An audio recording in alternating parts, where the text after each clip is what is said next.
Guys मेरा नाम है माधव और आज की इस वीडियो में यार हमारी पहली वीडियो होने वाली है इस जो है चैनल की। और हम आपके लिए लेके आते हैं 3 सब्जेक्ट्स के रिलेटेड वीडियोस, जो कि है पहला बिजनेस स्टडीज और दूसरा है अकाउंट्स और तीसरा है इकोनॉमिक्स।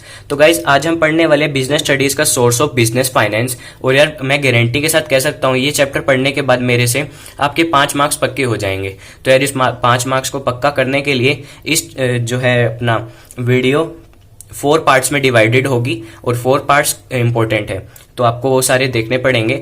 और यार चलो अपनी वीडियो स्टार्ट करते हैं। और यार फर्स्ट वीडियो हमारे चैनल की पढ़ाई से रिलेटेड, तो यार चैनल को सब्सक्राइब जरूर करना, क्योंकि आपका एक सब्सक्राइब ही है जो हमें मोटिवेशन देता है कि भाई हम और भी वीडियोस अपलोड करें। तो यार आज की इस वीडियो में सोर्स ऑफ बिजनेस फाइनेंस के बारे में पढ़ेंगे। तो यार ऐसे अब पढ़ा रहा हूँ तो आप ये मत सोचना कि भाई मेरे पास मतलब बोर्ड तो नहीं है तो यार स्टडी जो है अच्छी नहीं होगी, लेकिन मैं आपको गारंटी के साथ देता हूँ सोर्स ऑफ बिजनेस फाइनेंस इतना ईजी है ना, इस वीडियो को देखने के बाद आपको कोई भी डाउट नहीं आएगा। कमेंट सेक्शन बिल्कुल खाली का खाली पड़ा रहेगा। ठीक है, तो ये पढ़ाता हूँ पहले मैं। तो सबसे पहले हम सोर्स ऑफ बिजनेस फाइनेंस की जो है डेफिनेशन को देख लेंगे। तो सबसे पहले आ जाता है सोर्स ऑफ बिजनेस फाइनेंस। तो मैं इसको थोड़ा नज़दीक कर देता हूँ आपके लिए ताकि आप थोड़ा लिख भी पाओ। और यार मैंने जो नोट्स बना रखे हैं ना वो एकदम बना लेना, क्योंकि नोट्स जो है ना बहुत अच्छे होते हैं। जब भी कुछ रिवाइज वगैरह करना होता है पेपर के टाइम में नोट्स काफ़ी अच्छे मिलते हैं। तो यार सबसे पहले मैंने क्या लिखा, every business is concerned with production and distribution of goods and services. अगर ये कोई बढ़िया आदमी होगा तो उसको पता चल गया होगा इसका मतलब क्या है। तो यार एवरी बिजनेस यानी हर बिजनेस कंसर्न्ड होता है, एक लिंक होता है प्रोडक्शन के साथ और distribution of goods and services. आपको मैं बताता हूँ, एक फर्म है, ठीक है, मान लो एक फर्म है और वो प्रोडक्शन करती है तो गुड्स एंड सर्विसेज भी तो प्रोवाइड करेगी ना। हाँ तो भाई यही है बस इसका। और तो आगे लिखा है so for smooth functioning of business it requires money. मतलब अगर हमें स्मूथ फंक्शन करना है, मतलब स्मूथली चलाना है अपने बिजनेस को, तो फाइनेंस जो है वो जरूरी है, फाइनेंस। ठीक है, और मनी को ही हम फाइनेंस कहते हैं, इसमें कंफ्यूज मत होना। तो अगर आपकी ये डेफिनेशन आ जाती है ना कि भाई फाइनेंस क्या होता है, तो ये सारा लिखना है। और अगर आ जाता है कि सोर्स ऑफ बिजनेस फाइनेंस बता दो का मीनिंग क्या होता है, तो आपको मनी तक लिखना है। ठीक है, तो एक बार आप नोट्स बना लो तो अच्छा रहेगा। तो क्या कहते हैं, ये लाइन जरूर लिखना, it is known as the lifeblood of every business. इसका मतलब ये है कि जैसे हमारे अंदर खून है वैसे ये इस बिजनेस को खून देता है मनी। तो ये आप क्लियर रखो। अब सेकंड आ जाता है हमारे पास फाइनेंशियल रिक्वायरमेंट्स। तो हमें रिक्वायरमेंट्स क्या है बिजनेस को स्टार्ट करने में। तो सबसे पहले हम फिक्स्ड कैपिटल देख लेंगे और उसके बाद देख लेंगे वर्किंग कैपिटल। तो सबसे पहले फिक्स्ड कैपिटल बता देता हूं मैं आपको। फिक्स्ड कैपिटल क्या होता है गाइस, देखो आप ना जब भी अपना बिजनेस चालू करोगे आपको एक फिक्स्ड प्लेस चाहिए होगी बिजनेस करने के लिए। उसको हम लैंड कह सकते हैं, उसको हम मशीन कह सकते हैं। ठीक है, फिक्स्ड चाहिए होगी ताकि आप जो है आगे के प्रोडक्शन कर पाओ। तो क्या लिखा मैंने, इन्वेस्टेड फॉर लॉन्गर ड्यूरेशन। ठीक, तो ये आपको क्लियर होगी। इसका मतलब सिर्फ यही है गाइस कि आपने जो है एक लैंड परचेज करा, वो लॉन्ग ड्यूरेशन तक चलता ही जाएगा, कभी उसमें कोई कीड़ा वगैरह थोड़ना आएगा या फिर कभी भी आपको मतलब परेशानी नहीं देगा, वो चलता ही जाएगा। Invested for long duration. अब सेकंड आ जाता है हमारे पास required for starting the business. तो यार आपको मैंने अभी बताया कि भाई हम जो है लैंड परचेज करते हैं उसके बाद प्रोडक्शन करेंगे, तो यार आपके रिक्वायर करेगा ये बिजनेस स्टार्ट होने में। तो यार जब भी बिजनेस स्टार्ट करोगे तो ये रिक्वायरमेंट चाहिए आपको। तो एग्जांपल में देख लेते हैं, परचेज ऑफ फिक्स्ड एसेट्स। यार अगर आपको ये समझ नहीं आ रहा या फिर लिख नहीं पा रहे तो आप ऐसे कर लेना, purchase of land, purchase of machines.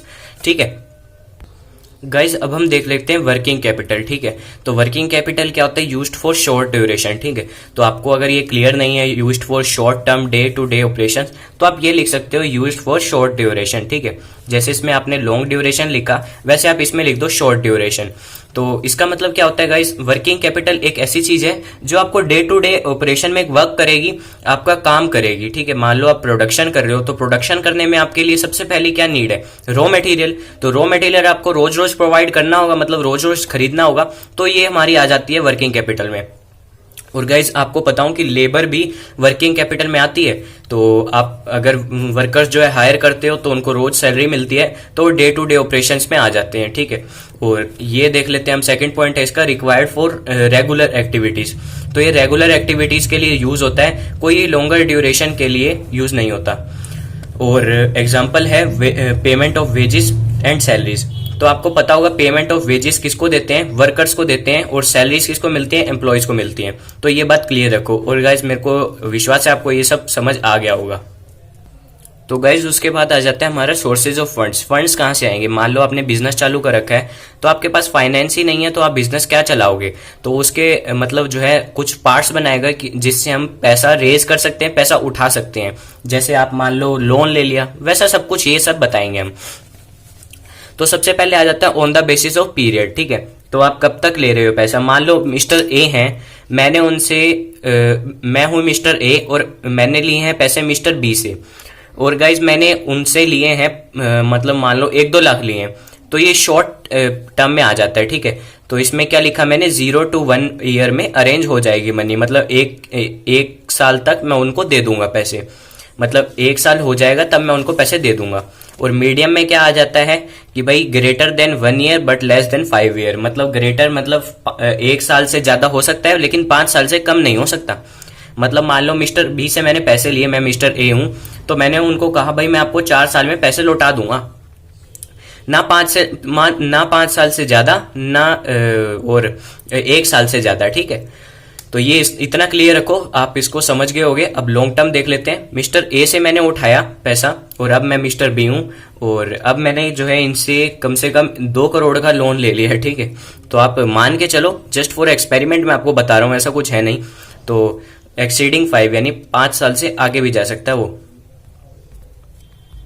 Guys अब देख लेते हैं on the basis of ownership. Ownership क्या होता है? तो ओनरशिप को हमने ऐसे डिफाइंड कर रखा है, एक हो जाता है ओनर्स फंड, एक हो जाता है बोरोड फंड्स। तो ओनर्स फंड देख लेते हैं पहले। तो ओनर फंड होता है शेयर रिटेन्ड अर्निंग्स, शेयर्स के थ्रू हम पैसा रेज कर सकते हैं। और रिटेन्ड अर्निंग्स मैं आपको पीछे बताऊंगा। रिटेन्ड अर्निंग्स का थोड़ा सा मैं आपको बता देता हूं कि मान लो आप एक आम बिजनेसमैन हो, ठीक है। तो आप जैसे ही अपने वेजेस दे देते हो, सैलरीज दे देते हो अपने वर्कर्स और एम्प्लॉयज को, तो बाद में जो बचता है वो आपका होता है। और अगर आप उसको सेव कर लेते हो, मतलब पैसा बचता है ना, तो अगर आप उसको सेव कर लेते हो तो वो हो जाती है रिटेन्ड अर्निंग्स, ठीक है। इतना क्लियर रखो। और बोरोड फंड्स क्या होता है? मतलब कहीं से उठाया हुआ पैसा। मान लो मैंने मिस्टर बी से पैसा लिया है, तो मैंने उससे लिया, तो इसको कहते हैं बोरोड फंड। तो इसमें क्या आ जाता है? डिबेंचर्स, लोन, ट्रेड क्रेडिट, ठीक है। डिबेंचर्स में आपको आगे बताऊंगा, लोन तो आपको पता ही होगा, ट्रेड क्रेडिट में बता देता हूँ। ट्रेड क्रेडिट गाइज ऐसा है, मिस्टर ए ने दुकान खोल रखी है और मैं मिस्टर बी हूँ, तो मैं उनको कहूंगा, और वो मिस्टर ए ना मेरे घर के साथ ही है, मतलब पास है, तो मैं उनको कहूंगा भाई सामान अभी दे दो, पैसा मैं आपको बाद में दे दूंगा। तो ये होता है ट्रेड क्रेडिट। अब देख लेते हैं guys on the basis of generation. Generation की तरफ से हम कैसे क्लासिफाई कर सकते हैं सोर्सेज ऑफ फंड्स को? तो इसमें आ जाता है इंटरनल और एक एक्सटर्नल।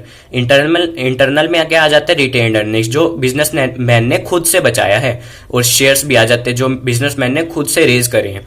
और एक्सटर्नल में क्या आ जाता है? Loans from bank, public deposit. Loans from banks आपको समझ आ ही गया होगा, सिंपल सा कॉमन सा वर्ड है। और पब्लिक डिपॉजिट मैं आपको आगे बताऊंगा। होपफुली आपको ये तीनों के जो है basis on the ownership, on the period, on the generation अच्छे से क्लियर है। आगे हम बात करेंगे इक्विटी शेयर्स और प्रेफरेंस शेयर्स के बारे में। तो गाइज अब सीख लेते हैं प्रेफरेंस शेयर्स और इक्विटी शेयर्स के बारे में। तो सबसे पहले हम आपको यह बता देते हैं कि शेयर्स का मतलब क्या होता है। तो शेयर होते हैं डिस्ट्रीब्यूशन, मतलब डिस्ट्रीब्यूशन करना। एक कंपनी जब अपने शेयर मतलब रेज करती है, तो उनको 2 प्रकार के शेयर होल्डर्स परचेज करते हैं। पहला आ जाता है इक्विटी शेयर होल्डर्स और दूसरा आ जाता है प्रेफरेंस शेयर होल्डर्स। तो when one company generates its capital and sell it in a public, they are generally known as shareholders. तो मैंने आपको अभी समझा दिया। तो अब आपका जो है टिपिकल थोड़ा सा काम आ जाएगा, जो कि आपको खुद ही समझना पड़ेगा, थोड़ा दिमाग से समझना पड़ेगा, लेकिन घबराओ मत, बहुत इजी है। तो सबसे पहले क्या बोला मैंने? सबसे पहले आ जाता है गाइस, देखो इक्विटी शेयर्स और प्रेफरेंस शेयर्स में जो है डिफरेंशिएट कर दो। तो ये गाइस मैंने आपको बहुत बार देखा है, मतलब पूछा तो बहुत बार जाता है, मेरे भी एग्जाम में ये बहुत बार आ चुका है, ठीक है। तो इसको कोई हल्के में लेने वाली चीज नहीं है ये, तो थोड़ा ध्यान से ही ले लेना, ठीक है। तो मैं 1 मिनट इसको फोल्ड कर लूं। तो क्या है मैंने लिखा? तो रेट ऑफ डिविडेंड, ठीक है। इधर मैंने लिखा इक्विटी शेयर्स और इधर मैंने लिखा प्रेफरेंस शेयर्स। तो इनमें जो है ना, आप ना थोड़ा वो मत करना, कंफ्यूजिंग सा मत करना, मैं आपको समझाऊंगा तो आप अपने आप लिख सकते हो। रेट ऑफ डिविडेंड, तो रेट ऑफ डिविडेंड आपको क्या लग रहा है? सबसे पहले क्या मिलेगा? सबसे पहले मैं आपको डिविडेंड बता देता हूँ, डिविडेंड क्या होता है। मान लो ये है मिस्टर ए, ये है मिस्टर बी। इसको वेजेस मिलते हैं, इसको सैलरीज मिलती है। तो क्या बताओगे ये कौन है, ये कौन है बताओ। वेजेस मतलब लेबर है ये, और ये मतलब एम्प्लॉय है, ठीक है। तो इसको वेजेस मिलेंगे, इसको सैलरीज मिलेंगी। तो क्या रेट ऑफ डिविडेंड इनको सेम मिलेगा?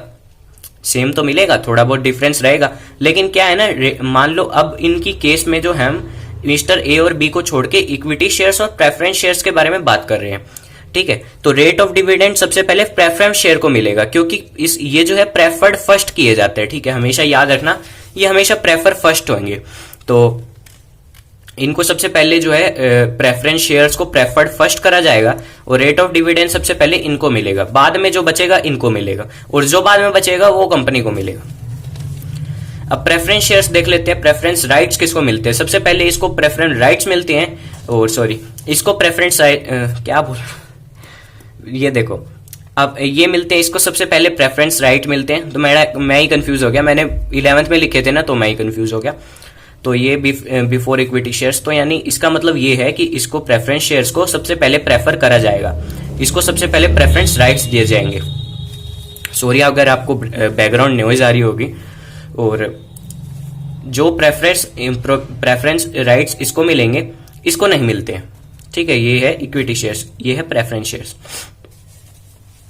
अब वाइंडिंग अप देख लेते हैं। वाइंडिंग अप यानी मान लो एक कंपनी है, बेचारी लॉस में चली गई है, तो अब वाइंड कर रही है, मतलब उठा रही है अपने पैसे वगैरह सबको, मतलब बेचे जा रही है अपनी जगह वगैरह, तो उसको कहते हैं वाइंडिंग अप, ठीक है।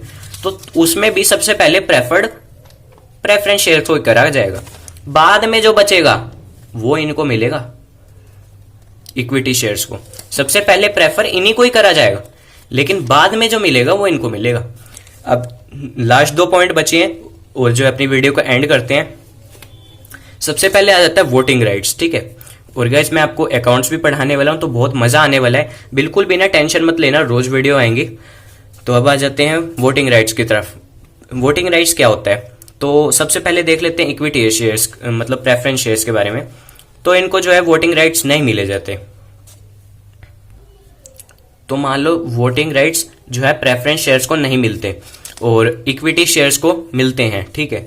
और लास्ट पॉइंट है जो इस वीडियो का, वो है right to participate in management. तो ये मैनेजमेंट में पार्टिसिपेट नहीं कर सकते प्रेफरेंस शेयर्स, और ये कर सकते हैं, ठीक है।